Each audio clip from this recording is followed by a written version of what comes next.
You know, sometimes the universe creates a great big door of opportunity and surprises you and puts it right in front of you with your name on it and says to you, walk right on through. It's now or never. Well, that happened to me. So in 1995, my family and I left our cozy, comfortable urban professional jobs in Minneapolis to follow a wild back to the land dream and move to an abandoned tobacco farm in very rural Randolph County, North Carolina, there to start a goat cheese dairy farm. We called it Goat Lady Dairy. The truth is, my wife and I, we're just old tree huggers from the 60s. Save a farm, save the planet. We couldn't resist.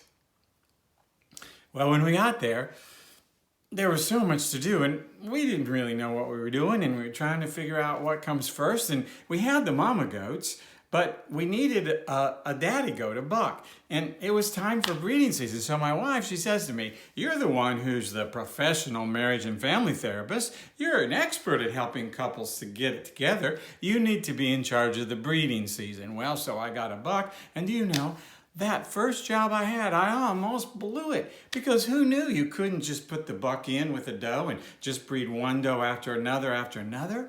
I almost killed that goat. He almost bucked himself to death. Well, we got through that successfully, and in the next spring we had all these babies, right? And so with all the babies, you have all the milk, and now you got to make the milk into cheese. Well, we started making the cheese, and it was pretty good most of the time, but sometimes it wasn't very good at all, and we couldn't figure it out. I was so discouraged. I just wanted to quit. But then I realized that the secret to making really good cheese is to making a lot of not very good cheese and kind of learning from each mistake. The only thing that got me through was my secret ingredient, which was the chickens and pigs. Thank God, chickens and pigs love not very good cheese. They recycle it into bacon, eggs, and they're all about it. Well, so then the next big step, going to the farmer's market. Well, friends, this was before farmers markets were a really big deal like they are now. You know, back in 1996, there was no local food movement. If you had said the phrase to me, local food movement in 1996, seriously, I would have thought you were referring to a problem with your digestive system. Local food movement? Nah, not in 1996. But okay, you got the cheese, you got a farmer's market, you got to see if people will buy this cheese. I just didn't know if it would work. So you go there and set up the table early in that first week, that first morning. And right away, I learned a few things. First of all, I learned that, lucky for me, I had taken a lot of pictures of our goats, and particularly a lot of pictures of all those beautiful new baby goats. And I had a photo album there on the table. You know what I learned? People love pictures of baby goats. Everybody knows that now, but back then, who knew? So I would just get a whole crowd of people around my table looking at these pictures. And then I'd try to encourage them to sample this new goat cheese. Well, so I learned something else that first week. I learned that there's only two kinds of people in the world. Well, the first kind came up to my table early on that morning. This woman came up, young woman, obviously quite pregnant.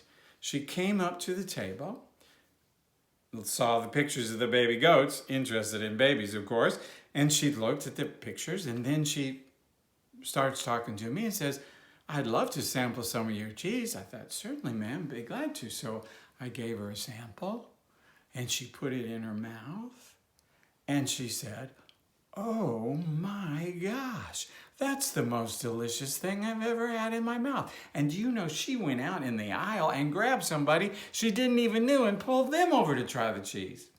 Well, that kind of person is called a gusher. Now, fortunately, since then, we've learned that 96% of the people in the world are gushers. I got the data, I can prove it. But there is another kind of person in the world, which is what happened next.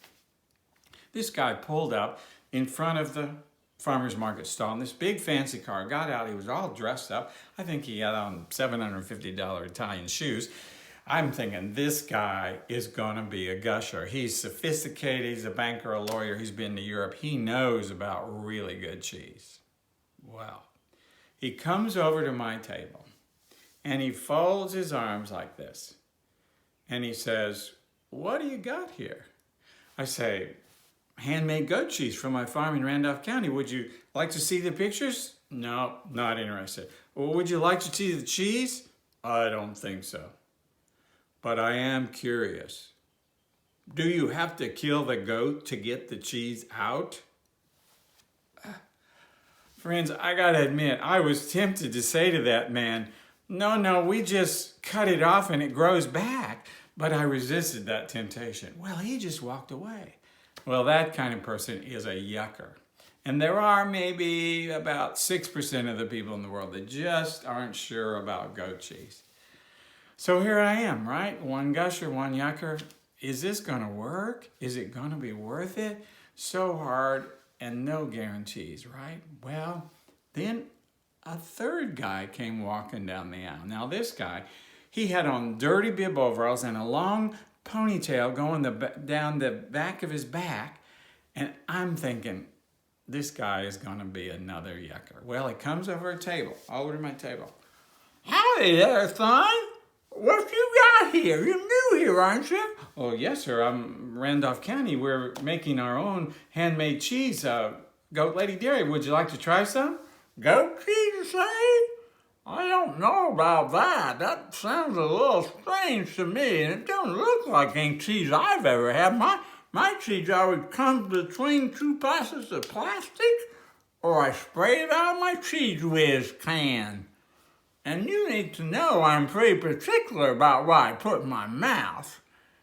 But I guess I'll try some." So he goes and fortunately, he spits out his chaw over in the waste can. And he comes over and I take some basil and garlic goat cheese, one of our favorites, and I spread it on a cracker and I give it to him. And he puts it in his mouth.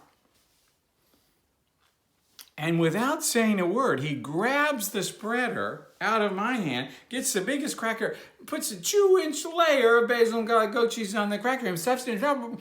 "That's really good."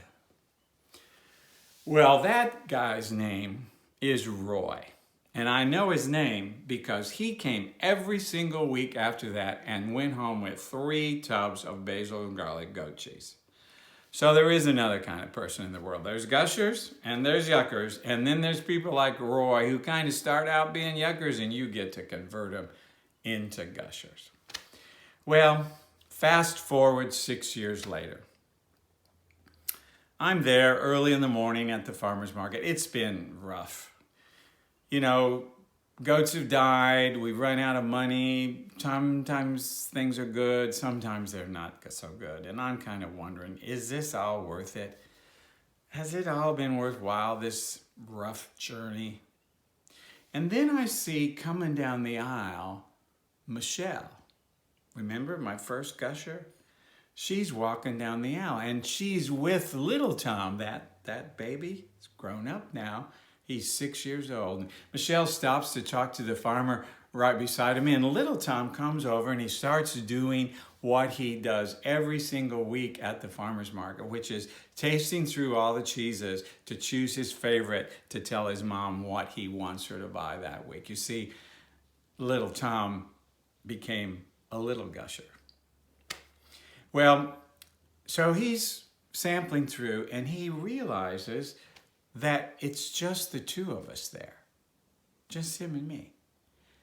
Little Tom's a little bit shy, but when he sees we're alone, he looks up at me with these big brown eyes and he says, "Thank you, Farmer Steve, for making me such wonderful cheese." 10 little words. 10 little words that changed me forever. Because you see, friends, at that moment, I realized little Tom had grown up in a world where he thought that everybody had their own farmer and everybody knew their cheesemaker. And we had created that world for little Tom. He'd been to the dairy, he'd met the goats, he knew their names, he even saw how I made the cheese. Through all the hardships, blood, sweat, and tears, all the hard work and the doubt, we had created that world for Tom. It was as if the universe said to me through one little boy, this is why you walk through the door. This is why you had all that hardship, and this is how you made a difference. And that made it all worthwhile. Thank you.